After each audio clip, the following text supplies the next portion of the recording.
ari umugabo witwa Abraham Lincoln iravuze ngo nizera ko Bibiliya ariyo mpano ihebuje Imana yigeze ihubu. Sibyo wisumuye uko bibaye Amerika ibyiza byose biva ku mukiza w'isi bitugeraho binyuze muri iki gitabo. Yes.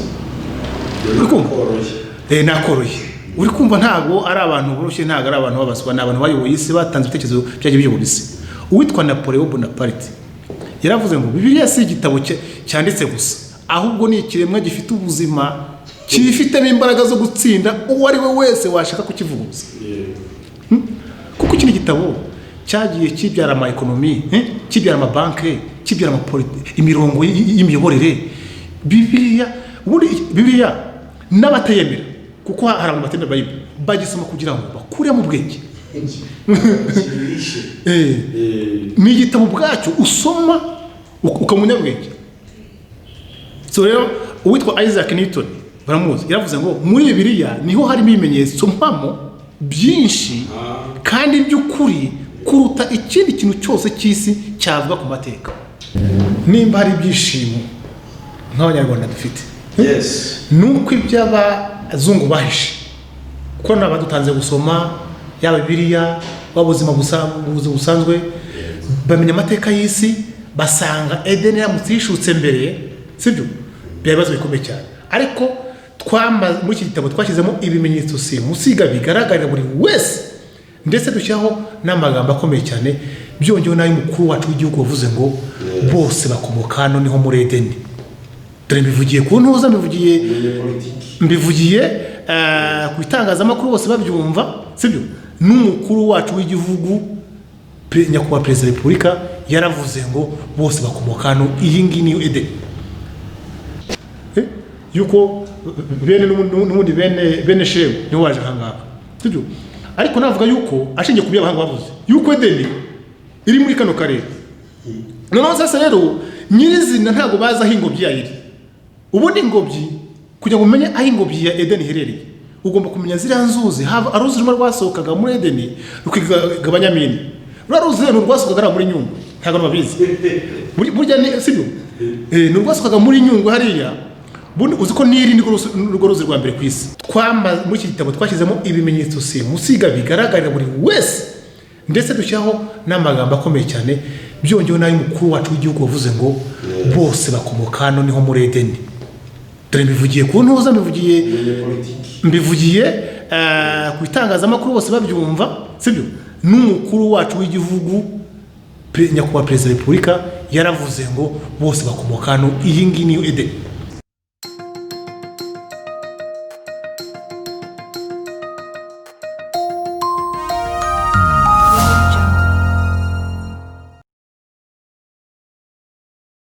Turabasuje cyane inshuti bakundwa mukomeje kugenda mureka Iyobokamana TV ko mudukurikiye. Ni byiza cyane iyo tubona mudukurikiye, ibyo dukora bidutera imbaraga nakuze gukomeza gukora umurimo w'Imana, kuko ni mwebwe bagenerwa bikorwa cyangwa abafatanyabikorwa dufite nyine mu byerekeranye n'urugendo rwatangiye. Murabibona kuri kamera z'Iyobokamana TV tutabatindiye, turi kumwe n'umutumirwa waje kugira ngo tuganire, kuko mumaze kugenda mwimenyera ko tugenda tubazanira abantu b'ingeri zitandukanye kugira ngo baze kudufasha nyine kutugaburira ibiryo by'umwuka byubaka ubugingo bwacu, kuko aribwo buzabona Imana. Ni muri urwo rwego rero ubundi tugiye guhita ko twakira umutumirwa wacu kugira ngo atangira twibwira maze tuganire.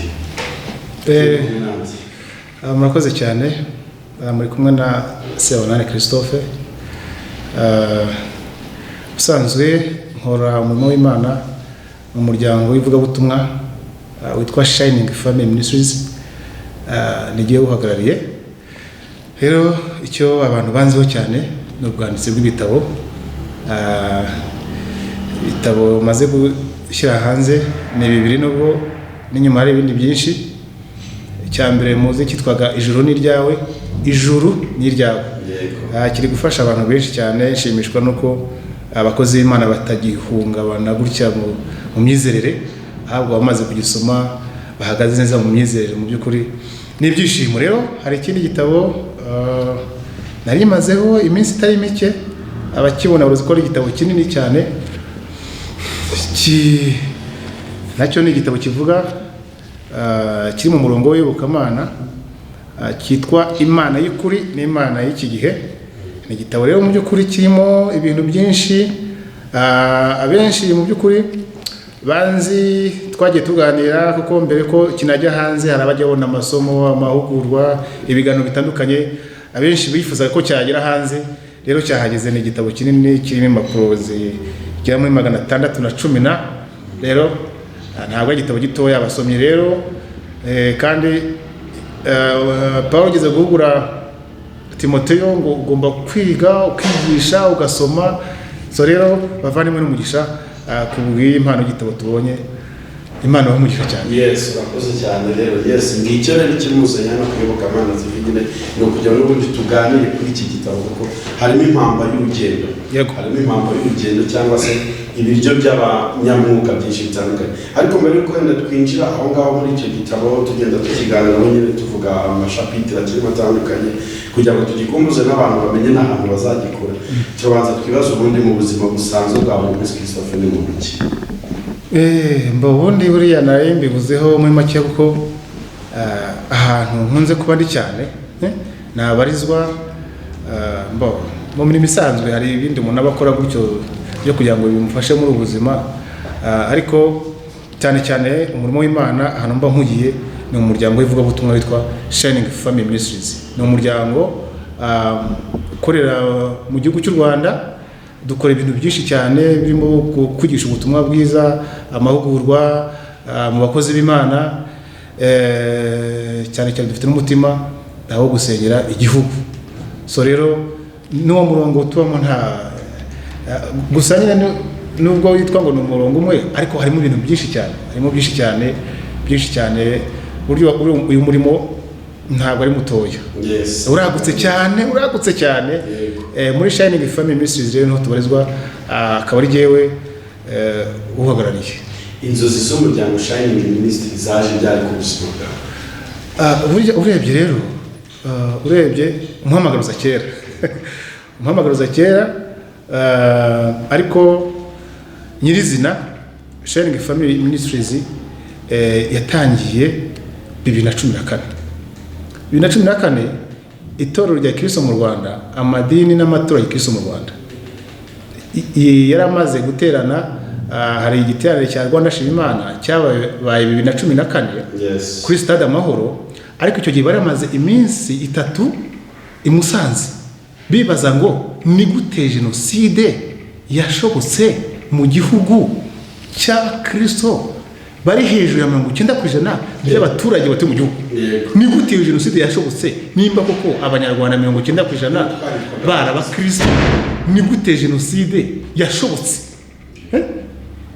Ntabwo idini ryo ryapanze jenoside, ahubwo politike mbi niyo yashyize intunga jenoside. Ariko se ni gute yashobotse muri abakristo 90%?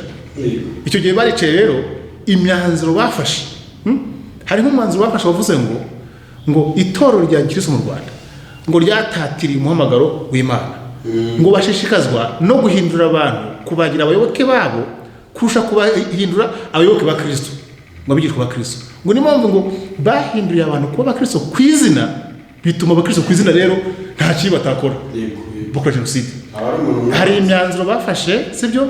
Ngira ngo muri minisiteri tuyobora yitwa Shining Family Ministries, mwaka ushize 2019 guhera mu kwezi kwa 9 kugeza kwa 12 twarimo tugana uburyo iyo myanzuro yafashwe yashyirwa mu bikorwa.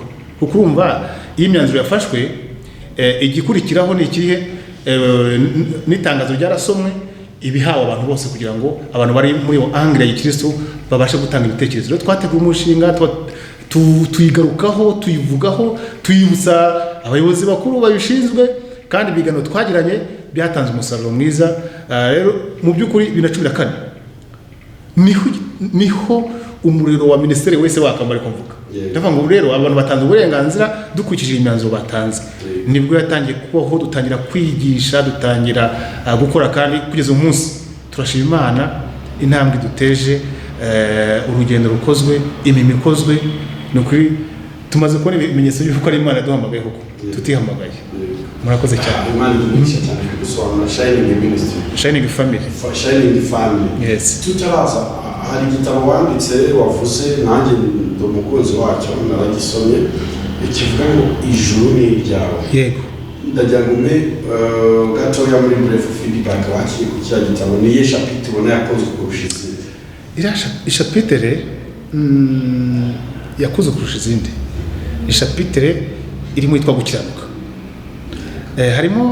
harimo abayobozi benshi ngira amahirwe yo guhura n'abayobozi b'amadini. hari abagiye bagisoma ndibuka abayobozi bamwe ariko ntabwo mbavuga amazina bavuze ngo nasomye ibitabo byo muri Amerika nize teoloji ariko ntabwo nigeze mpishurirwa ikanzu y'ukuri umugeni wa Kristo azaba yambaye ari ryo somo ryitwa gukiranuka kw'Imana. Ati namenye yuko burya twirirwa twirimba gukiranuka ariko sindamenye yuko ari gukiranuka kwa moko abiri. hari gukiranuka k'umuntu ku giti cye uko kwaturutse hehe kwaturutse muri Edeni. Adamu na Eva amaze gucumura ubundi ari gukiranuka bari bambaye kwatumaga basabana n'Imana. ubundi gukiranuka gukiranuka ubundi ni kamere y'Imana yo kwera kwayo ituma uhagarara imbere yayo nta kibazo ufite ntabwo ufite usabana y'ijana ku ijana. iyo kamere rero yaje gutakara ubwo umuntu yakiraga ijambo rya Satani akamwimika. icyo gihe rero Satani amaze kwinjira mu muntu niko birivuga ngo abantu banyango baranyimuye bimika Satani. abantu basoma ba Yeremiya 13 ngo baranyimuye kandi Yesu kamaze ubugingo. rero Satani amaze kwinjira muri bo yazanyemo undi mutima. uwe mutima rero ni umutima w'ikibi n'ikiza. abantu bazi muri Edeni ngo harimo ngo igiti cy'ubwenge umunyesha ikibi n'ikiza aricyo giti cy'urupfu ntibazi icyo aricyo. kiriya giti cyasemburizaga Satani. abantu benshi bakibazaho kiriya ni igiti cyasemburizaga Satani. muri iki gitabo navuzemo amase yagiye abaho. ubundi n'abantu ntabwo bazi ngo ese Adamu na Satani ninde baje ku isi. bajya bavuga ngo ariko Imana ni gute ifata uruntu nka rukoko ikarusuka ku muntu. reka da Adamu yaremwe Satani amaze imyaka myinshi ku isi ndetse bavuga ko ari n'abamiliyoni. ubwo ni ibintu bisesenguye by'abahanga bagiye basesengura mwibukamana gutyo. rero Adamu yaremwe nyuma ndetse n'iriya si tubona buriya iriya si ngo mbere na mbere ngo Imana yaremye ijuru n'isi. hari hagati ya ijuru n'isi buriya kuko ijuru ryo ngo ryahozeho na kera kose. iriya si yavuzwa yo mu gihe cya Adamu. iyo usesenguye neza Bibiliya ntabwo bavuga ku kurema bavuga nko gusana kuko biravuga ngo isi yariho ubusa gusa ngo isi yari idafite ishusho. mbese Imana yaremye ikintu kidafite ishusho ngo idafite ishusho ngo umwuzure ngo umwijima ngo uri hejuru yayo uwo mwijima nimba ari bwo bwa mbere umwijima ruturutse he kuki se idafite ishusho. Imana iko kintu kidafite ishusho.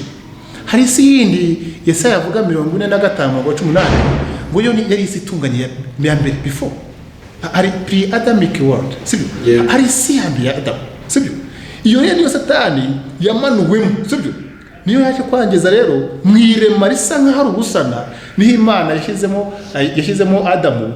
iravuga sasa rero irongera irema bundi bushyashya isari yose ngo mu burasirazuba bwayo ishyamo ingobyi ya Edeni.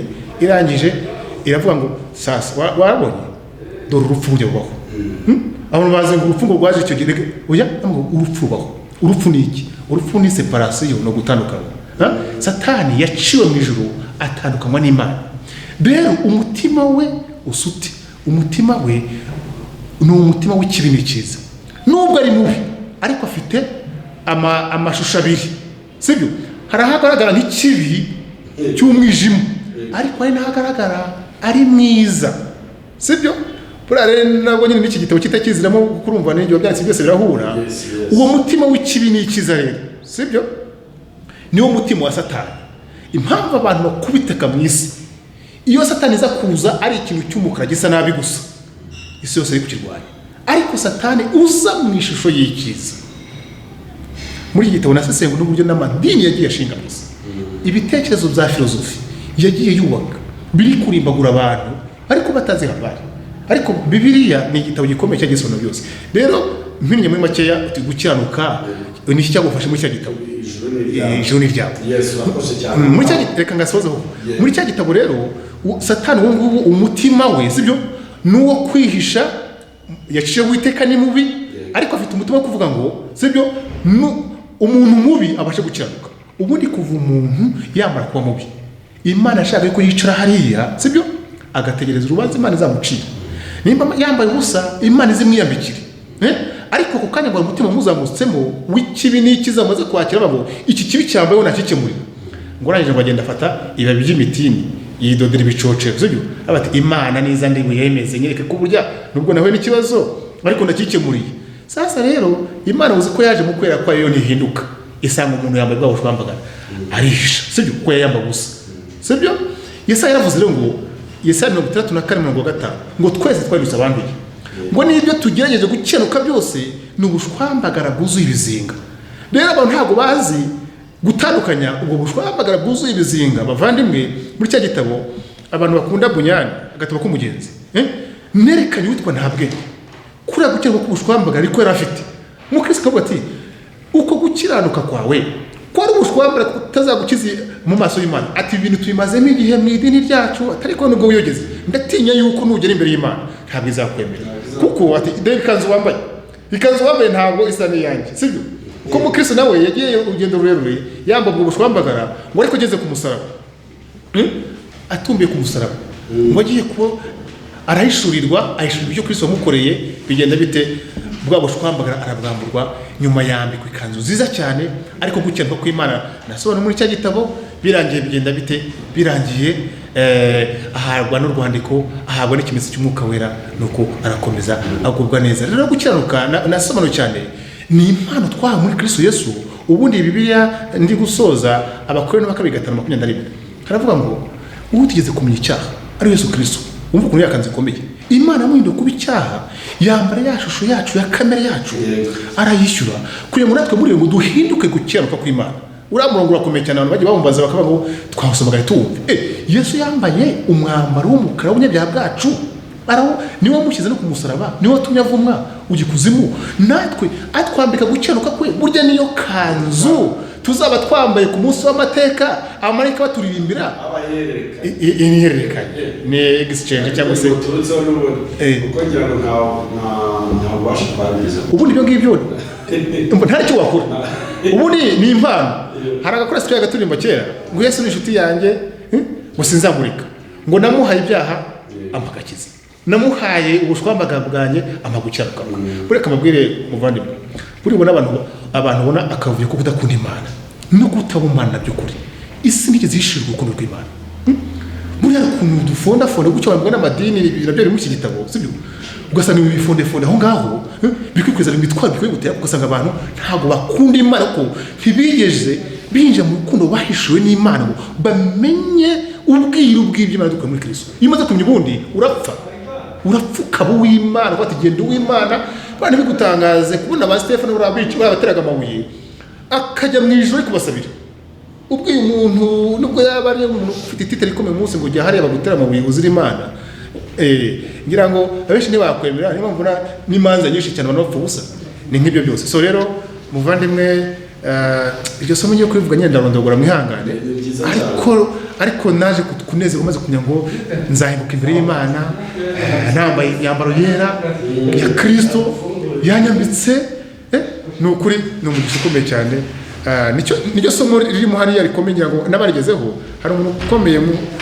cyo tuganira mu buzima busanzwe mu by'ukuri ni umuntu ukomeye biraba ngo abanyacyubahiro tubahe icyubahiro ariko yafashe iriya chapitre arayisurinyaho cyane yo gukiranuka ati iri somo iyo bose barimenya ati uzi ko ubwoba bwashize ati nta dayimoni ikinkoraho nta muvumo wamfata nta karande yamfata namenye identite yanjye mu Mana muri Kristo Yesu urakoze cyane Imana imugisha cyane twarimo tuvuga rero kuri icyo gitabo nyine cyashize cy'ijuru n'ibyawe kiracyahari n'ubundi niko cyabanje nicyo cyabanje reka none twinjire tugiye kwinjira muri icyo gitabo gishyashya ariko mbere ko tukinjiramo ufite ikibazo ariko wenda wabona n'icyo kibazo kiri muri chapitre zawe ntawamenya ubundi turashaka kumenya iyo twatumiye umuntu nkawe w'umwanditsi w'ibitabo ujya mubwira ubw'Imana akatuzanira amakuru tuba dushaka nyine kumuprofita kugira ngo atange ibintu bisubizo by'ibibazo abantu bakunda kwibaza ubundi Bibiliya ni igitabo kitavugaho rumwe n'abantu benshi batandukanye cyangwa se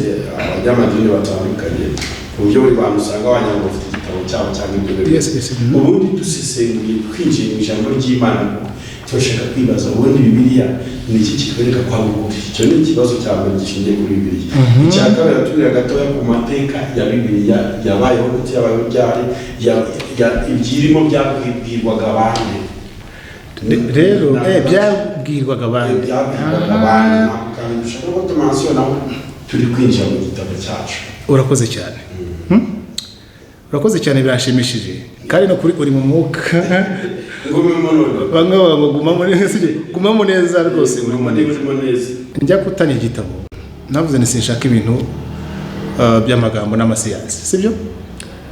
Siyansi nazo hari ibitekerezo by'abahanga bemewe bashyize ubuvumbuzi n'ubushakashatsi ahagaragara, nabo bari mansiyone muri iki gitabo kuko nimba ureba nka bibliography ahangaha, bibliography ibitabo byose by'abantu bakomeye nagiye nsoma n'ibindi bigo bikomeye ngira ngo 109 wasomye 109 mu by'uko basomye. Ariko icyo ushaka kuvuga ni ikintu navuga nti reka mvuga kuri Bibiliya kuko mu by'ukuri Imana yampaye ishirwa kuri Bibiliya. Nagize amahirwe yo kwigaho bitari cyane, ariko ibyo nizeho naze kubishurirwa. Rero ubundi Bibiliya ubwayo ni igitabo, ubundi riva mu ijambo ryo mu Kigereki cyitwa Biblos. Biblos abantu bajya basobanura nabi ngo ni inzu ngo z'ibitabo, ntango ni Biblos ivuga igitabo. Iki gitabo rero ni igitabo cy'Imana. Iki ni igitabo gikomeye, nicyo gitabo cyanditswe igihe kinini mu mateka y'isi no mu bitabo byose, kuko ni igitabo cyafashe imyaka 1700 cyandikwa. Ibi byose biri mu hano abo natangaye ko wabimbaje mu by'ukuri sibyo. Igitabo cyanditswe imyaka 1700. Noneho isezerano rya kera ryanditswe imyaka 1600. Ubwo ndi kuvuga abandi, ndi kuvuga babandi guhera kuri ba Mose wanditse ibitabo 5, bira bitabo 5 bita Pentateuch, sibyo, guhera ku itangiriro, sibyo. Noneho isezerano rishya ryo ryanditswe mu myaka 100. Iyo mvuze imyaka 100 ni cya kinyejana cya mbere cy'intumwa, kuko zirano nizo zaje kurangiza zikoze igitabo kibasha kwitwazwa, ndetse mu by'ukuri ikinyejana cya mbere cyarangiye igitabo cyari gifitwe mu ntoki, sibyo, ariko kitarabafinyore, kitahindurwa mu ndimi zitandukanye. Abitwa reka nze mwereka akantu gatoya tujye mu mateka yayo. Mu mwaka w'1513, sibyo, mbere ya Yesu Kristo, kugeza mu mwaka wa 1998 Bibiliya yari iri mu Giheburayo, Icyarameyi n'Ikigiriki, sibyo. Mu mwaka w'100 ibitabo byose dufite muri Bibiliya byakoreshwaga n'amatorero, ndi kuvuga cya kinyejana cya mbere. Bibiliya yahindutse igitabo gitwarwa mu ntoki, ivanywe mu mpu no mu rufunzo nk'uko tuza kwibona. Iyo urebye hano mu mafoto, sibyo, nagiye mbikora ukuntu yagiye irindwa, ndaza ntago nashyizemo amakara, ariko ubwo ngubwo afite umuhamagaro nawe bayibone, sibyo. Dore uko irindwa, sibyo. Hano hari ibibindi yagiye irindirwamo, sibyo. Hari imfunzo, hari amateka menshi cyane kugira ngo Bibiliya tutifite umunsi. Ubwo ngubwo ngira ngo urabizi ko iki kinyamakuru ni cyacu n'ubundi so ubwa mbere. Reka rimwe nzaza ahubwo tuvuge Bibiliya gusa, sibyo. Yaje ryaramo irindwa gute, ko Bibiliya ni igitabo cyarwanijwe cyane, gihura n'intambara zitoroshye, kuko nko mu 167 hari umwami w'abaseruside, ubwo nabagira ikindi kuvuga bwa bwami bw'abami bwagiye buyobora isi, witwaga Antiochus Epiphanes, sibyo. Yigeze kubona abayahudi, mvuze imyaka 167 imbere ya Yesu Kristo, abayahudi bari bafite ibitabo bya Mose, sibyo. Niyo Bibiliya bari bafite icyo gihe. Icyo gihe yaravuze ngo bose bagomba gusenga imana yitwaga Zeus. Izo mana zo mu bihugu ni imana zakomotse Babyloni, zibyawe n'uwitwa Nimurodi ubwo naza kubirambura nitoza. Ariko icyo ndi kuvuga izo mana zavuye mu Babuloni hanyuma ziza kuba iz'aba Medi n'Abagereki sibyo nizo zaje kuba iz'Abagereki ndetse n'Abaroma baza kuzadobuta. Rero imana yari ikomeye icyo gihe yitwaga Zeus, isa nkaho ariyo yari inkuru, niyo yitwa Jupiter mu Baroma. Iyo mana rero uwo mwami kuko niyo yasengaga, nizo mana basengaga, yaravuze ngo abayahudi bose bagomba kujya bagomba gusenga Zeus. Icyo gihe haba akarengane k'iki, haba akarengane k'Abayahudi, barabica ngo ntashaka kubona umuntu ufite umuzingo wande wa Mose. Ubwo icyo gihe Satani yarimo ashaka kugira ngo Bibiliya iranduke burundu. Rero nta akarengane kabayeho. Amateka y'uwo mwami yo ni maremare cyane kuko hano batazi n'ibintu ngo by'ikizira cy'umurimbuzi cyabaye mbere. Hari ikintu bajya bavuga ngo ikizaba icyo gihe uwo mwami yaje kurakara, aragenda se araza afata n'ingurube ayibagira mu rusengero. Muri make yashaka kugira ngo ahanagure ikintu cyitwa iby'Abayahudi, kandi Abayahudi nibo bafite iki iyo Bibiliya. Rero ikintu ibintu ni byinshi cyane. Bibiliya ifite amateka maremare, rero yararwanijwe muri makeya. Ikindi no mu buryo bwo hari n'abandi bantu nyuma Bibiliya imaze guhinduka cya gitabo navuze. Reka mwereke gatoya kuko wa mugani niyo musingi ibintu byose.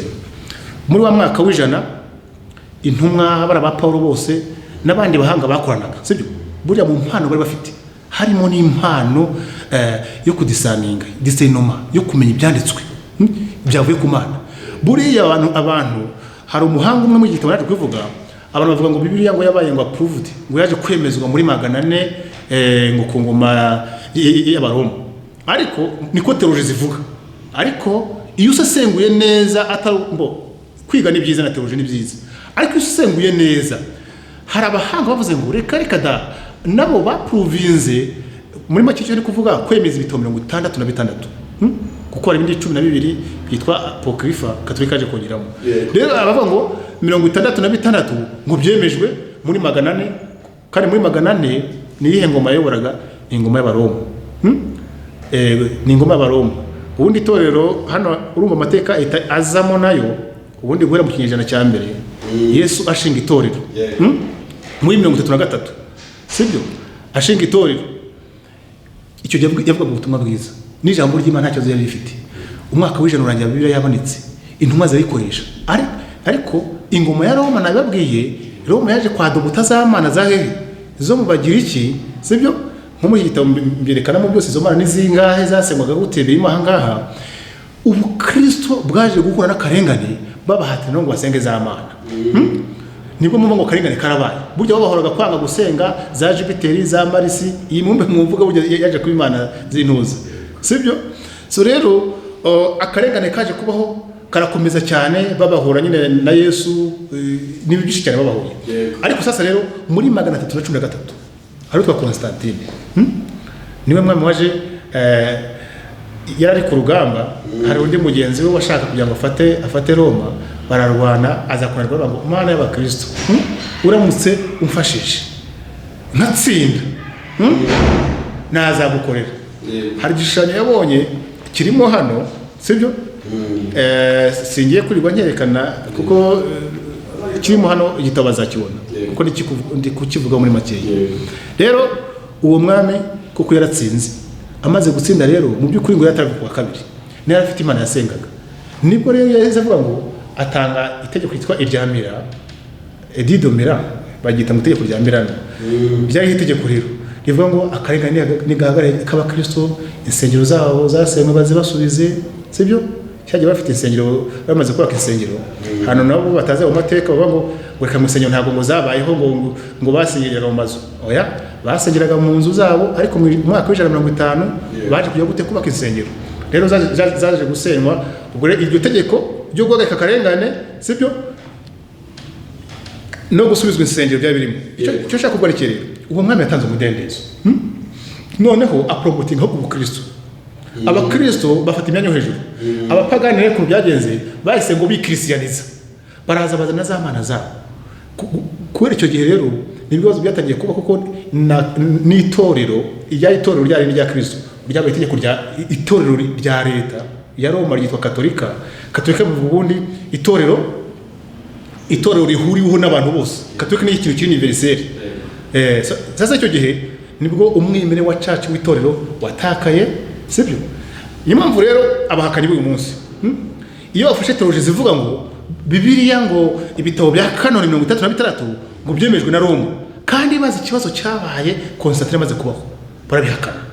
Ariko abantu basesenguye Bibiliya by'ukuri baravuga ngo Bibiliya intumwa za Yesu Kristo, sibyo, zari zuzu umwuka wera, nizo zashyize ku murongo ibitabo 36 kuko umwaka w'ijana Bibiliya cya gitabo cyitwazwa. Ahubwo urebye hari uwitwa Jerome, sibyo, ni waje kwihindura mu Kigiriki, ariko kwari guhindura umwaka wa 405 umwaka w'igihumbi 380 uwitwa John Wycliffe ari mu bantu baje mbere gato mu 200 niwe wateguye ububyutse burya Martin Luther yaziyemo.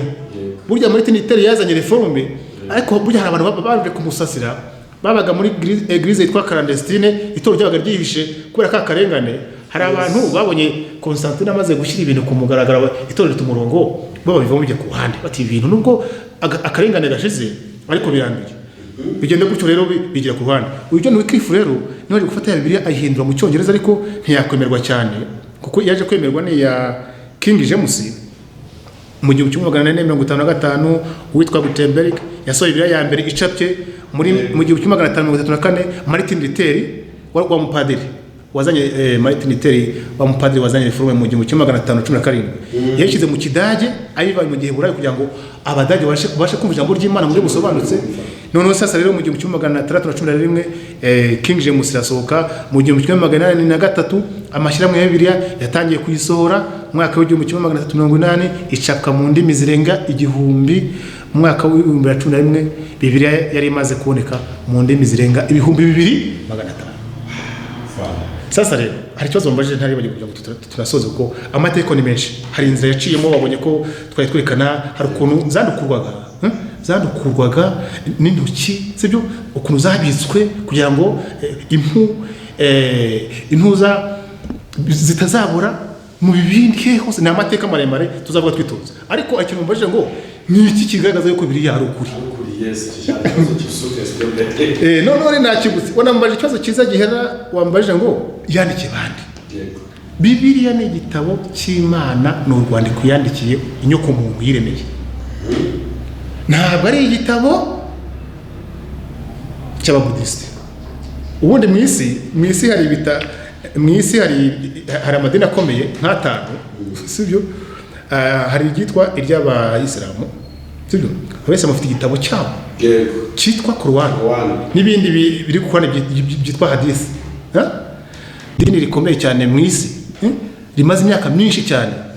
Yes, ndetse nawe abantu bajya baserereza ubukristo bavuga ko ngo bushibutse vuba hanga ko batameze ijambo ry'Imana, byitwa Veda. Rero noneho rero igitabo burya n'abayahudi nabo bafite igitabo cyabo uyu munsi cyitwa Torah.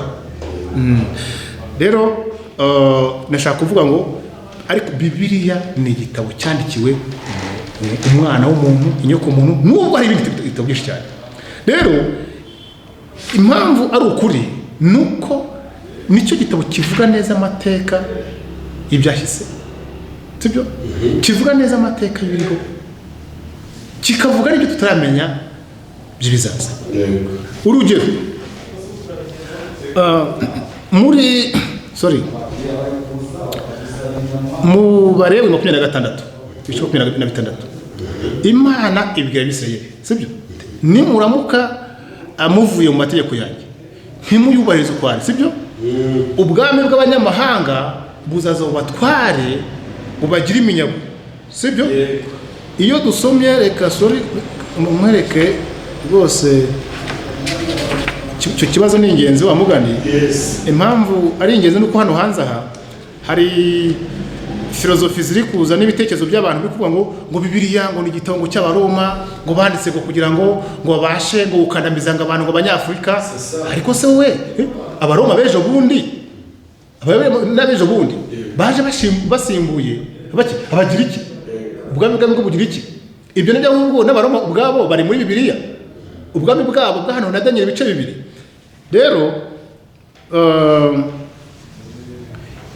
reka turebe hano hamwe nakubwiraga igitabo cy'Abalewi 26 tubona Imana ibwira Abisirayeli ko nibatayumvira ngo bagende mu mategeko yayo ko bazigarurirwa n'ubwami bw'abanyamahanga. Igihe cyaje kugera bica amasezerano basuzugura Imana, bituma Imana ibareka, nuko Isirayeli iyoborwa n'abanyamahanga. Ibyo biri mu ngoma neza biri mu ngoma za kabiri ibice 36 iyo usomye urabibona. Umwami Kuro amaze gufata ubwami ku ngoma y'Abaperesi n'Abamedi niwe wavanye Abisirayeli mu bunyage bw'Ababuloni nyuma y'imyaka 70 nk'uko byari byaravuzwe n'umuhanuzi Yeremiya. Sibyo? Mu mateka yisazwe. Ntawe utazi yuko Abisirayeli igihe cyageze muri bwa bwami bwabo biberagamo, umwami witwa Nebukadinezar amaze kwima yigarura isi yose, afata Abisirayeli arabatesa. Ni amateka ateye ubwoba biri kuyasobanura. Arabajyana nk'uko byari byaravuzwe. Sibyo? Ni ijambo ry'Imana ryari bivuze mbere bitaraba. Reka mubwire ikintu cyoroshye. Umwami Yesu yigeze kuvuga uburyo Yerusalemu izaba. Abati Yerusalemu muri kwishimana n'urusengero cyagiye koga ntibabyumve. Ati igihe kimwe izagera nta buye rizasigara ku rindi. Yabivuze muri 33. Ariko muri 70 umwami umujenerali witwa Tito n'ingabo ze wa Roma yaraje asenya urusengero, sibyo? Ararurangiza. Uyu munsi hasigaye igikuta, yasije igikuta kimwe, nicyo bita mu urukuta rw'amaganya, mire de lamentation, niko apare ko nyine kasigaye, sibyo? Uyu munsi ugiye, sibyo, wagenda ukasanga mire de lamentation hariya, sibyo? Nta mu mateka birazwi yuko ari Tito warushenye n'ingabo ze, General Tito. None se si Yesu wivuze mbere mu myaka 30, nyuma y'imyaka 40 ngibyo bikaba. Daniel yigeze kubwira uriya Nebukadinezar hari mu mwaka wa 600 mbere ya Yesu Kristo, 600 gutyo na kangahe gutyo, sibyo?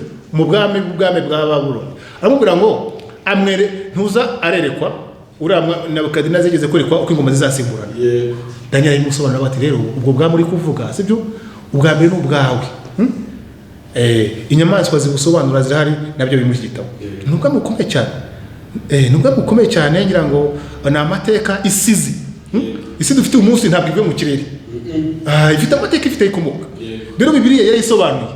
Rero ibyo Daniel yavuze muri 600 uri kumva mbere Yesu Kristo. Yavuga ati ubwami bwari kuvuga ubu tuvugana. Ugiye kujya mu ishyamba urishe rere kandi nyuma y'ubwami bwawe si ugiye kuvaho uhabwo Abamedi n'Abaperesi. Byarabaye Abamedi n'Abaperesi baje muri 539 umwami Kuro ubufashe. Nyuma Kuro nawe abahungu babaki babagiriki baraza muvanaho. Nyuma ari nyamaswa nyuma bavuga ubwami bw'Abaroma nabwo buraza buvaho. Ibyo rero byose uvuze ngo byose ijambo ry'Imana waba utazi n'amateka. Ereka burya ntabwo Bibiliya n'abatayizi. Bibiliya ni igitabo kivuga yes uko ni ibintu umuntu wese yabonye cyangwa bibaho bigwa mu mateka. Ibi bintu se urukore. Rero mu by'ukuri Bibiliya ni igitabo cyandikiwe umwana w'umuntu, sibyo? Uko wabivuze hava akagera, kuko hari akantu waruvuze ngo nta n'utagikeneye. Hari abagabo tukamubwira, hari abagabo bavuze ngo kandi bakomeye hari amagambo bavuze numva nasangiza abantu ukivuga ubone se n'ibindi yamaze nko mu buzima bugaragara. Iriya university ya Harvard muri Amerika yabone bayifata muri university za mbere mu isi. Iriya ya university ya ishuri rya Bibiliya, rya ishuri rya Bibiliya ya university ya Harvard. Nyuma kuko burya Bibiliya iri mu bwenge bwinshi cyane.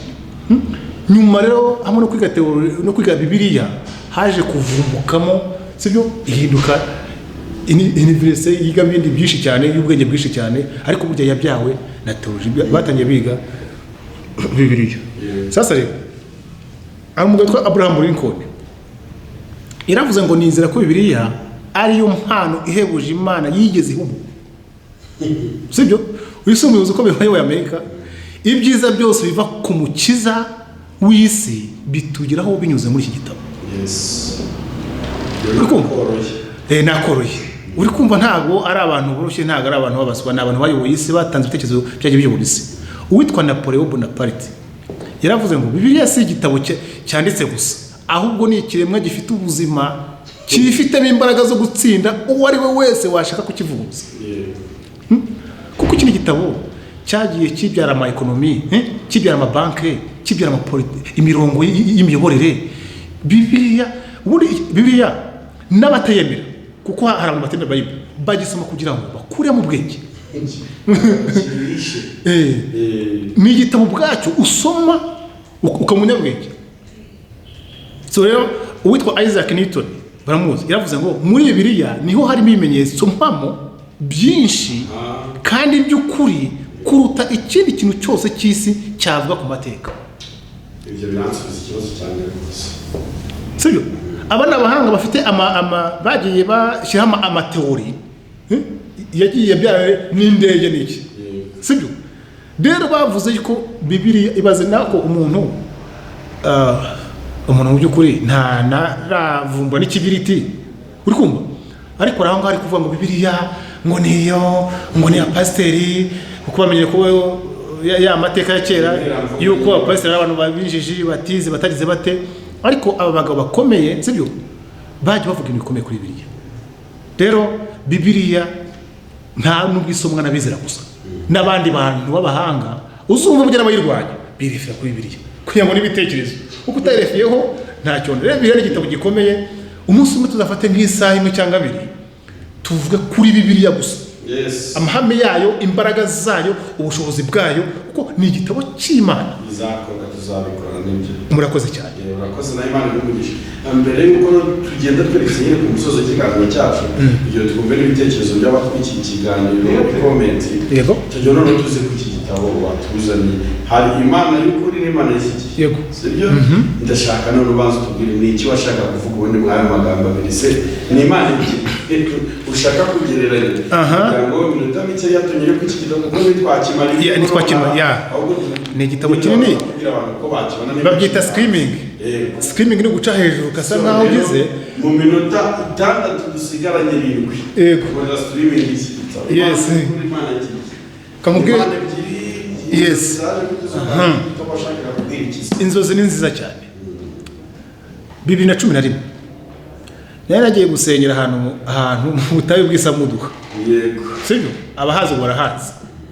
Mpura n'umuntu warakaye w'umugabo warakariye Imana. Twe turi gusenga dushima Imana, turi gusubizwa, umugabo agira gutya mbona yarakaye. Mugiye ngo mfite ibibazo ku Mana. Ufite ibibazo ku Mana? Ngo Imana ntimukiye. Yabwiye mukite. Mugiye Imana yambwiye ngo izankora ubukwe bwiza. Sibyo? Ngo mu bukwe bwangize icyubahiro. Mu bukwe bwanjye ngo izankora igisuzuguriro cyose nagize mu busore bwanjye. Ati ariko ku munsi w'ubukwe isoni zarankoze, ndaseba, mbura ikintu cyo guha abantu baranyega, abantu baranyanga, ubukwe bwanjye burabiha. Ati kugeza kuva icyo gihe umugore wanjye yakuye umutima mubi, tuba mu idini umunsi ry'inyamwuka, ariko anshima agasambana yava kandi ati nasambanye kuko nturi umugabo urimbwa. Tuburege ndakari Imana yamaga imbwira, kamubwire aho twari kumwe numvise ijwi rimbwira ngo byo kubwira nibyo, ngo Imana yamubwiye ariko siyo. Nanjye kwibaza nti none se Imana se nebyiri, none se hari Imana ivuga itariyo? Ngo hari Imana ivuga itariyo ukuri. Hari Imana ikinyoma ivuga ikavuga. Atari bya nibyo besikoro babeshya, sibyo? Bakesikoro ku muntu. Ni Imana iza ikarakuvugisha kumva ijwi ukanareba ngo ibyo bintu se byangwa na Bibiliya. Imana impereza Abakorinto wa 2 ibice 4 umurongo wa 3 na 4. Sinakwirwa amasoma kuko mbumbura ko ndahaza ubutwe. Haravuga ngo nimba ubutumwa bwiza twawe butwikiriwe abarimbuka ariho batizera, ari Imana ngo y'iki gihe yahumuye imitima. Imana y'iki gihe yahumye imitima ngo kugira ngo umucyo w'ubutumwa bw'ubwiza bwa Kristo ariwo shusho y'Imana itabatambikira. Numva Umwuka Wera asa nkaho ngumishije aho ngaho. Imana y'iki gihe, Imana y'iki gihe kuki bitavuze shitani, kuki ikoresheje rangaje y'Imana, kuki kugomeza ivuga Imana, kuki ivuze Imana y'iki gihe? Si Imana y'iki gihe, ni Imana y'ejo, ni Imana ivutse vuba aha ngaha. Ubwo rero nahise njyamo muri recherche ndacukumbura nsanga ni Imana y'isi, ni Imana systeme y'isi. Ese kuki yitwa Imana? Sanga impamvu Umwuka Wera ayita Imana niwo mutima wayo. Naje gusesengura nsoma ijambo muri Yesaya 14 sanga ngo na cyagihe akora kudeta mu ijuru. Burya ngo yashanga yuko ngo ari usimbura Imana akaba ari usengwa. Uri kunyumvira? Agasimbura Imana akaba ari usengwa. Ibaze nawe mu wakoze iriya karakavuyo akagateza mu ijuru, sibyo? Kimwe cya gatatu cya marayika kikamwumvira ko yamaze kukiburifinga. Abantu ntabwo bazi icyaha rero. Icyaha cye nuko yashatse gusimbura umuremyi we. Ngo yicaye ku ntebe cya cyubahiro cyose aba ibizima. Abakuru bahaga umuremyi bajye gute bakimuhe. Bati wumvise umutima we, wumvise impamvu yitwa Imana. Mu by'ukuri si uko ari Imana, ariko ntashaka kwitwa Satani. Gere mu buzima nzi ko Satani ari ikintu cy'umukara kimwe bamugani bashanya gifite amahembe, sibyo? Kimwe rwose cyicaro kijya gute. Sanga Satani rero afite amakanza abiri yambara. Ubwo kujya ngo twumve Imana y'ukuri nagira ngo nyuzeho gato no kumara iki gihe. Sanga Satani burya umutima wa mbere ni ugushaka gusengwa. Gusa nyine ni mubi. Mbere ya Yosoferi nyuma yaje kwakira izina rya Sekibi amaze gute amaze kwakira nyine uwo mutima mubi abasekibi. Sasa yarageze mu Isirayeli yafashe impebyi hamwe ni wica abantu ni umusamba ni uteza ubusamba uburozi intambara n'ibindi bibi byose, ariko handi hagira gute yambara wa mutima, sibyo? Hari undi mutima indi shusho agaragaza yo kuba mwiza sasa rero kugira ngo asengwe, sibyo? Biratangaje Abatesalonike ba kabiri ibice 2:3-4 haravuga ngo azicara mu rusengero ngo arwanye izindi mana, sibyo? Ibigirwa mana byo agiye gute abirwanye izindi mana zibigirwa mana ngo kugira ngo yite Imana ngo ishobora byose. Uri kumva Satani yamaze kwita Imana rero, sibyo? Agakonvenka abantu, sibyo? Bakamwemera bakamusenga arabamara sasa. Naje kubisobanura utinya Yesu aza yabwiye wa mugore w'umusamariyakazi Yohana 4:22 yabwiye umugore ngo musenge icyo mutazi. Uri kumva? Yema barengura iki? Muzi ikintu mumaze iminsi musenga ngo mwege musenga icyo mutazi. Icyo kintu basengaga batazi ni kihe? Yari marengura. Daniel 11:34-38 havuga ngo iyo mana ngo basekuruza batigeze bamenye ngo umuntu uzayisenga, sibyo? Ngo izamwegurira n'ibihugu. Kamubwira uyu munsi abantu bafite imbaraga mu isi bafite amavuta yo kuyobora isi, sibyo? Hano bafite amadini yamamaye bafite amavuta yitwa Mimishak. Ni igihurayo. Mimishak ni amavuta y'Imana Rusoferi ze gute yavanye mu ijuru. Imana ntabwo yayamwambuye abantu babimenye, sibyo? Ayo mavuta yo kwamamara niyo agira gute niyo ajya yahereza abantu nkuko Daniel yavuze ngo ni Imana n'abasekuruza batigeze bamenye. Sinzi abari kutureba bongere bajye muri Daniel 11:3-4 gutyo basome ngo ni Imana n'abasekuruza batigeze bamenye yuko iki ari Imana. Kinaje gutangara rero ndibuka mu minsi ishize ngari n'abantu benshi cyane bambaza iyo Mana. Uragana n'umuntu ahubwo gusanga bibaye ngombwa yuko ujya gute umukansoringa kora bati ngewe nahuye nayo. Nuko iyo Mana nahuye nayo, sibyo?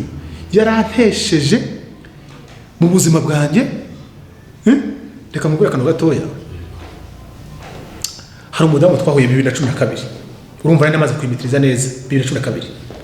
arambwira ati ngiye gutaha sibyo ati maze iminsi jewe iyo ndyamye amagare n'amafarashi araza akambwira ati mwana wanjye yize uratashye sibyo kandi ambwira ukuntu yavuye icyangugu akaza ahangaha ari Imana ibimuhaye no gutura muri Kigali sibyo wasanga ari Imana y'ukuri yari mu koko ariko aza ko atake niyo Mana iki gihe arambwira ati ubu ngiye gutaha nese ugiye gutaha gute ngo Imana imaze iminsi imbwira ngiye kuzataha ngo kandi nimara gupfa ko gutavuga no gupfa ngo umugabo wanjye ngo umugore uzasimbura ngo umugore ngo azatesa umugabo wanjye ngo azamuhangayikisha ngo iyo Mana arambwiye ngo abana banjye kuko afite 6 ngo 4 bazajya mu ijuru abandi ngo 2 bazarimbuka numvira umwuka arambwira ati niyamana iki gihe abo mukize dutangira kuganira turaganira tujya no mu rugo nganiriza umutware we n'abana be sanga bari barabyakiriye umugabo ati rwose nanize ko umunsi ku munsi ashobora kujya gute ashobora kuva mu mwuka akagenda kandi niteguye ko umugore uzasimbura rwose azampangayikisha ndabizi yarabyakiriye mbaza utwana tubiri nishaka muzajya hino ngo tuzajya hino ngo Imana yibwiye mama nisha mwe muzajya mu ijuru bari babyakiriye yewe bwati mwebwe wowe nawe muzajya hino sibyo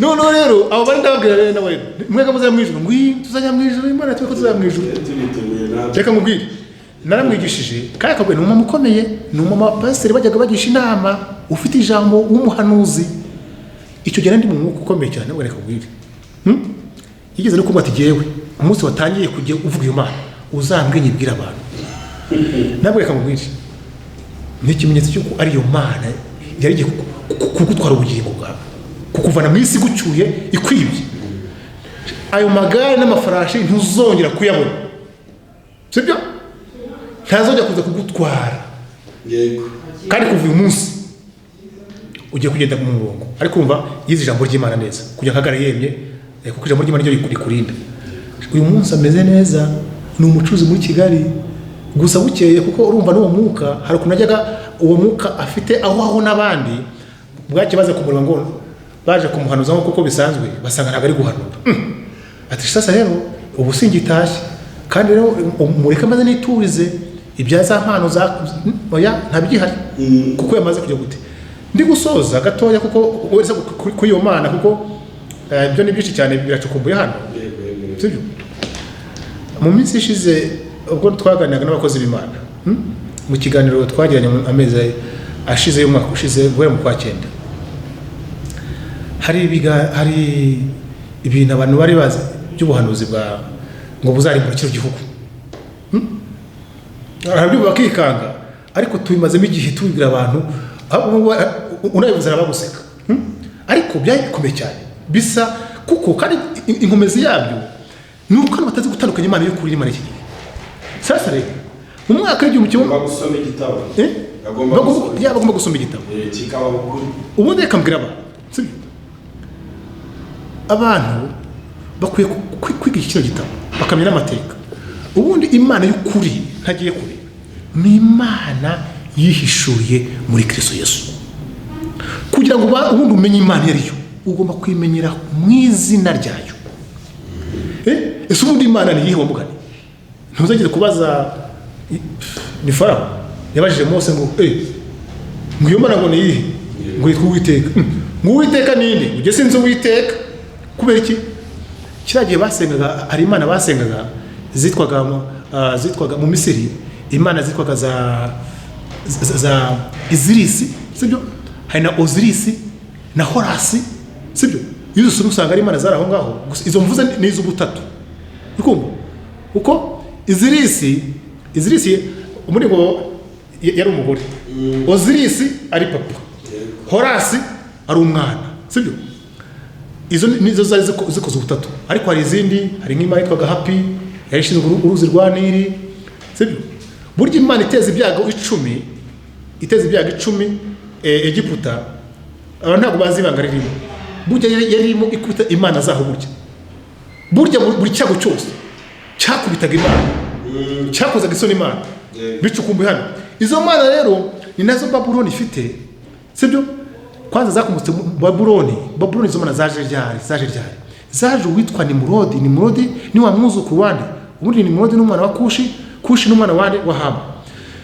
Nimurodi ni umwana wari umeze nk'ikirebe warakariye Imana, ngo bazonga n'uburyo bw'Imana ngo yarimbuye ngo basekuruza mu gihe cy'umuzo wa Nowa, ubundi ngo ahinduka umwanzi w'Imana. Ndacyajya burya ngo aforuma abantu ngo bakumuna n'Ababeli, ngo bagira ngo bajye mu ijuru, sibyo bemeze Imana bayirwanye bagire gute. Ubundi Babuloni niyo somye Bibiliya usanga niyo senga ry'imyemerere yose. Muri Babuloni bivuga confusion, urujijo, niho uruvangitanye rw'imyemerere. Aho ntabwo bazi ibi by'imico, bambaye ibi by'ubupfumu, ubuhanga bw'ubumaji, kuraguza inyenyeri. Ni umuco waje kwamara Babuloni, ihinduka n'amasomo yigishwa muri za kaminuza mu Bugereki. Ibitabo byabyo birageze n'amasomo acukumbuye hano. Rero ibyo ni ibintu Imana yubatse systeme, n'abantu bazi ngo amadini ari mu mwijima akomoka hehe, afite umuzi i Babuloni mu madini Nimurodi yagize gute yashinze. Sasa rero cyane ari ibintu byitwa mythology cyangwa se imana zo muri miti zisesenguyemo hano, ariko urebye uburyo abahanga bamwe bagiye bazifata zikabyara ibyitwa za filozofi. Hari abafilozofi menshi cyane ibaza nk'utwa Confucius hari ibitekerezo yakuye muri iyo migani bimugira filozofe, bukeye Confucianism ibidini. Uri kumva ibyo byose rero ni ibintu byagiye biva mu mizi. Bumva ngo abafilozofi gusa ngo abafilozofi ngo bajye batekereza utazi ngo ibitekerezo babikuye hehe. Niyo mpamvu uyu munsi ndi kubwira abantu ngo abantu bari bahangayikishwa ngo n'ibintu biri kurwanya Bibiliya. Hari inyisho ziriho zikurwanya Bibiliya n'ubukristo ngo ubukristo ngo ni ibintu by'Abaroma ngo umva tubazaniye umuzi w'iyo mitekerereze yavuye hehe.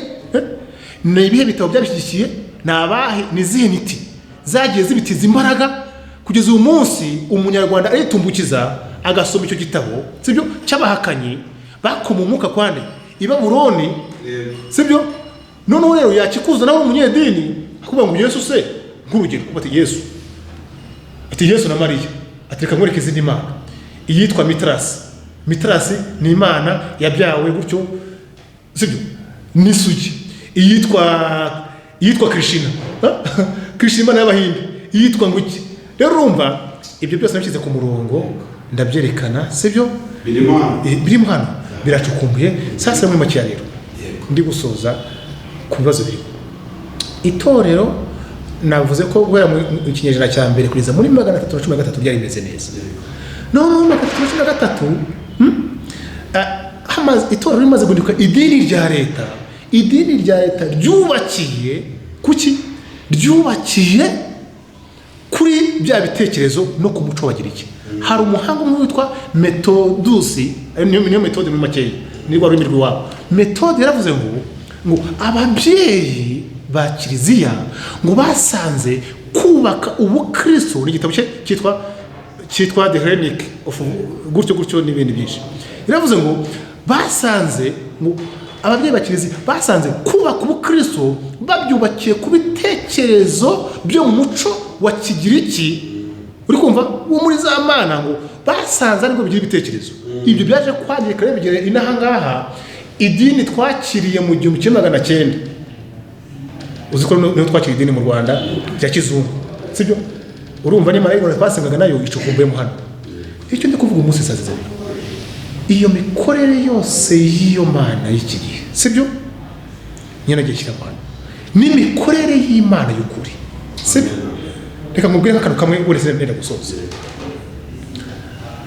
Abantu uyu munsi, sibyo, nasomye hari ibitabo by'abahanga, sibyo, baje bavuga uburyo bariya nka abitwa ba Antadiop n'umusenegale bize mu France n'ibya politique n'ibya anthropologie za science n'iki, sibyo.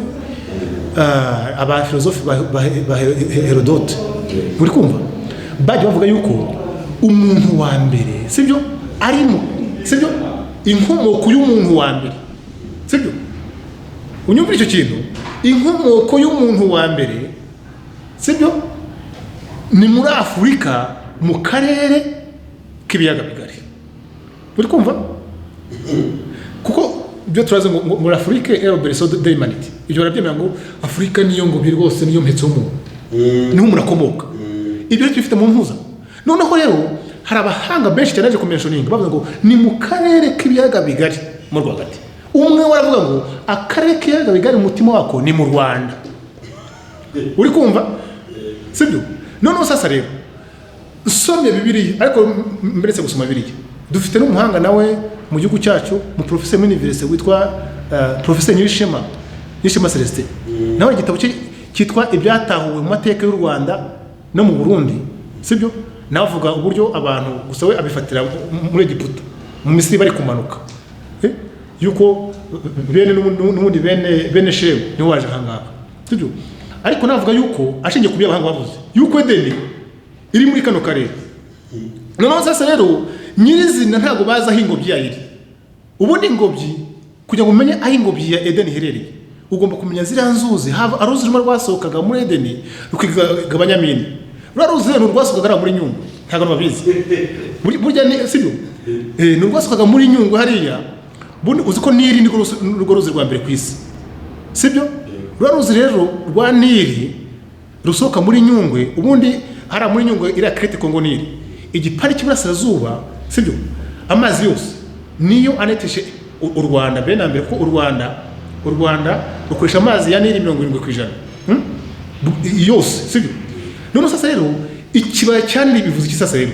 Ikibaya cya Nili na aya mazi ava muri Crete Congo mu Burasirazuba yanetesha bino bihugu byose afata Burundi, Tanzania, Ubugande akagera za Ethiopia. Iyo uvuye mu kiyaga iyo isose mu uruzi rusose mu kiyaga cya Victoria no rwitwa Nili Blanc. Sibyo? Sasa rero amazi asohoka iburengerazuba bwa Crete Congo Nili. Niyo mazi ya Congo Nili. Sibyo? Ruriya ruzi rwa Congo Nili buriya hari ukuntu isi yaje gutandukanya buriya uzafata umunsi umwe tuze tuganira ku bya Edeni ubwayo tudatinze kandi kuko nibyo nagaragaje mano cyane. Ari amazi ya Fleuve Congo Nili sibyo? Uzi ko nabwo n'uruzi runini cyane. Uzi ko buriya iyo usubije isi itatandukana kuko isi yaje kwicamo ibice. Byari umuzi ururangiye burya. Abantu basome itangiro 10:25 ubu ni imbere ya Nowa umuzi utaraza. Isi irimo ibipande bibiri. Sibyo? Ibipande bibiri, igipande cy'amazi n'igipande cy'ubutaka. Icyo gipande cy'ubutaka rero cyarimo ibihugu bine. Igihugu cya Edeni, icya Edeni, n'icya Havira, n'icya Kushi, n'icya Shuri. Hari ibihugu bine byonyine ku isi. Ntabwo imigani yari iriho buriya. Rero amaze kuyo guti amaze umuzi ururangiye isi yaje gucika mu bice. Igipande kimwe kijya iburengerazuba aricyo kiswe umugano wa Amerika umunsi. Cyo ibindi pande by'Iburasirazuba byayo by'Uburayi. Gutyo Afurika niyo asigaye buriya ari umwimerere. Ari mpamvu ari basigaranye ibimenyetso shingiro n'ubutunzi bwinshi cyane. Ni ibintu bisobanutsemo hano abantu ariko kabura kanu kamwe. Abazungu basomye Bibiliya mbere ko ari igitabo bagiye bifashisha.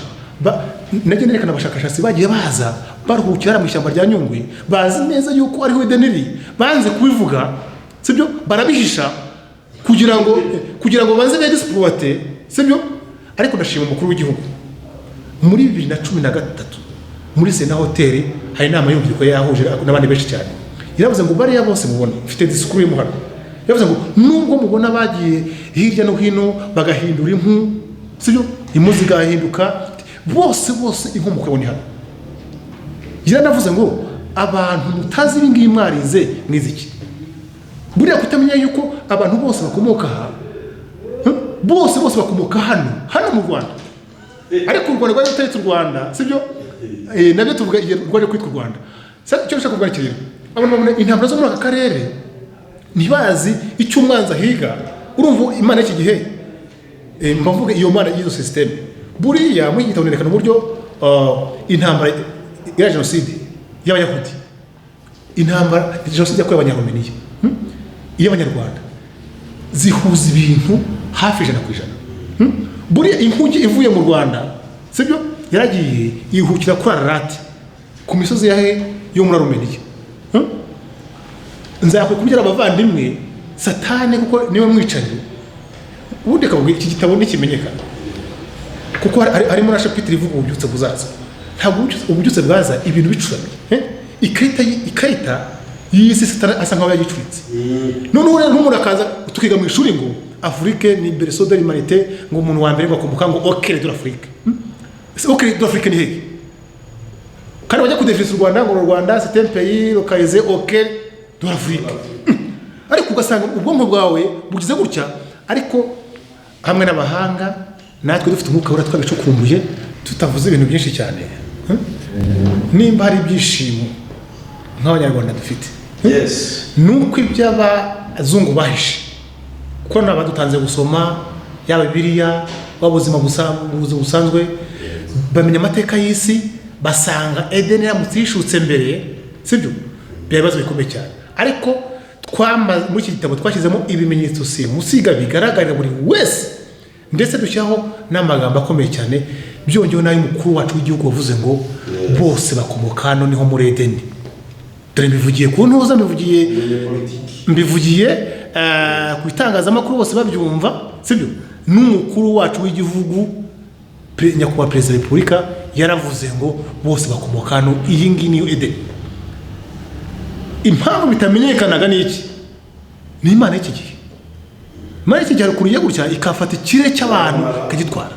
Ariko mabwire bavandimwe, mwibona igihugu cyacu cyabaye muri jenoside, mujye ngo ni ibintu by'aho bya politike gusa. Hari umanzi, sibyo? W'isi kandi iyo Mana y'isi. Mwibona jenoside yakorewe Abanyarumeniya, mujye ngo ni ibyo ngibyo kuryo gusa. Mwibona iyakorewe Abayahudi ngo babahoye ngo nibo banditse mu cya gitabo, ngo havutse umucunguzi nzabireka muhuza. Hari abasoma cyangwa wasanga byumvise ubisonoye n'abibaza ku mpamvu politike. Ariko twe nk'abantu b'Imana dusesengura ibibazo mu mwuka. UNESCO yaravuze ngo ibibazo byose by'intambara isi ifite, UNESCO ngo bikomoka mu isi y'umwuka, ngo niyo mpamvu ngo bidakemuke umwuka, ngo ntabwo mezire za politike ishobora gukemura ibyo bibazo. Natangaye ngo bajya gushinga UNESCO niyo principe bangendeho. Biratangaje rero, ariko ndashima Imana mu Rwanda kuko turi gusoza ejo bundi mu biganiro twajyanye n'abayobozi bamwe b'itorero rya Gikristo mu Rwanda, turi kuganira iby'Imana y'iki gihe. Ndi kubaganiriza turi kuganira iby'ubuhanuzi bwa Nyirabiyoro bwaje gukora iki? Bwaje kwakirwa na Magayane, bukanza bukinjira mu idini, bugatuma abantu bahunga igihugu, abandi bakakigambanira, abantu bakareka kwiga amashuri yabo, abandi bakagucuruza, abandi abantu barakubititse mu buryo butangaje.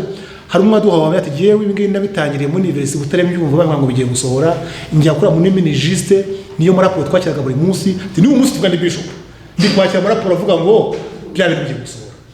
Kandi gitangaza ni iki? Sibyo? Ngo byari gusohora 2003 birafeiringa n'ibyawe, ngo byari gufenga, ngo byari gusohora none ngo 2010. Ubundi rero byategekingaga cyane amatora ya Perezida wa Repubulika agiye kuba mu kiganiro ayo Mana waricuze. Ni uko aho rero icyo kinangaza nuko abantu b'Imana batanakangutse bavuga ngo ibi bintu nyamara harimo ikinyoma. Nge maze kubasonora Imana y'iki gihe n'imikorere yayo, haba iyo yinjiye mu muco, haba iyo yinjiye mu idini. Umva abagabo bamwe bararize bati ni ukuri ibi bintu biri too much ntabwo twari tubizi. Ariko rero icyo ndi gushima Imana nuko baciye iteka ngo guhera ubu ngubu iyi Mana y'iki gihe turayisezereye, iki cyo turakimenye, ntawe uzongera kugwa mu ruzi arwita ikiziba. Ariko rero murumva bavandimwe, nimba twaravuze ngo Imana y'iki gihe ni Imana y'ukuri, tukareka igitabo cy'impapuro 600, iki gitabo kirabitse kandi akamabwire girashima Imana ko nyandika nanjye nari mfite nandi ubuntu bwinshi. Hariho revelation ikomeye cyane n'ibintu bikomeye Imana yama makuru agiye ahishe muri kuwe zo mu isi, muri kuwe zo mu isi utatekereza. Nose nko umugani ni gute wakumva uburyo ni Murodi umwuzukuru wa Nowa ari wo wadukanye ubupfumu no kuraguza inyenyeri n'amadini n'ibinyoma hari ryari, sibyo?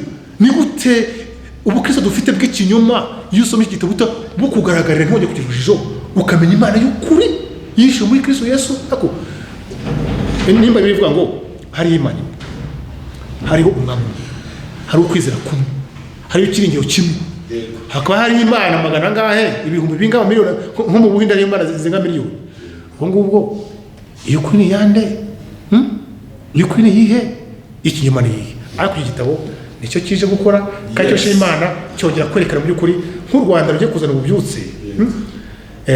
U Rwanda cyongera gupozisiyona u Rwanda mu mwanya warwo, sibyo? Itorero rya Kristo mu Rwanda ryarakoze rikora dekararasiyo, ngira ngo hari yasunitse nayo ma revelation yarushaho kwiyongera. Ubu ngubu tugiye gukorera Imana tuzi pozisiyo yacu, sibyo? Tuzi abo turibo nk'Abanyarwanda, ariko kandi nanone nk'Abakristo tuzi abo turibo ku ikarita y'isi, noneho tuzi n'umugambi w'Imana. Nibwo tuva mu byose gusaza utazi naho urahari, utanizi nawe ubwawe, ntuzi n'Umunyarwanda no mu Kristo, ntuzi na identity yawe y'ukuri muri Kristo. Kitabo rero harimo ibyo tuzakora verisiyo ya kabiri y'iki kiganiro tuzabyifuza, kuko hari n'ibibazo bagiye umasiyona aho ngaho tuzagarukaho, nubwo n'abantu bazakomeza nyine no gusoma igitabo. Ushobora kuza ugahita wibaza twamenya gute gutandukanya imvugo y'Imana y'ukuri n'Imana y'iki. Yes. Urumva jewe nibutse abantu nakoze icyo cyitwa screaming, twaciye hejuru dusangira gute, ariko detail pari detail gutyo. Nyemerera mvuge kimwe rero gusoza. Yego. Kandi Imana igumugisha cyane kwitabira ubutumire bw'Iyobokamana TV. Noneho iki gitabo se kiri kuboneka kiri hanze mu munota umwe gusa, nicyo tugiye kuvuga. Iki gitabo rwose niba waramaze kugishyira hanze abantu bakigura bigakunda. Yego rwose. Ntabwo ngakugiye kumvira na contact. Iki gitabo rwose uwagishaka yakibona, contact yanjye reka ntangane ibintu yoroshye. Iyo ngiye gutanga iboneka haba kuri WhatsApp ndetse no guhamagara 0785 665 4820 0785 665 4820. Yes, man, umugisha cyane. Murakoze cyane rwose, ibyiza biri imbere. Ibyiza biri imbere. Yes, turabashimiye cyane inshuti mwari mukurikiye ikiganiro ku Iyobokamana TV. Twari turi kumwe na Sebanani Christophe, wari utuzaniye igitabo cyiza cyane kivuga ngo Imana y'ukuri n'Imana y'iki gihe. Yatubwiyeho gake cyane ku birimo yakimansiyonye mu buryo butoya pe, raporo y'ibiri muri iki gitabo kigizwe na page 660. Rero mugende mugura iki gitabo, muhamagare kuri telefone, mumenye ukuntu mwabona igitabo kugira ngo mugisome, kuko kirimo ubutunzi bwinshi cyane ku mugenzi wese uvuga ko ajya mu ijuru. Murakoze, mugira amahoro y'Imana, nakagaruka tuzasubira. Bye bye.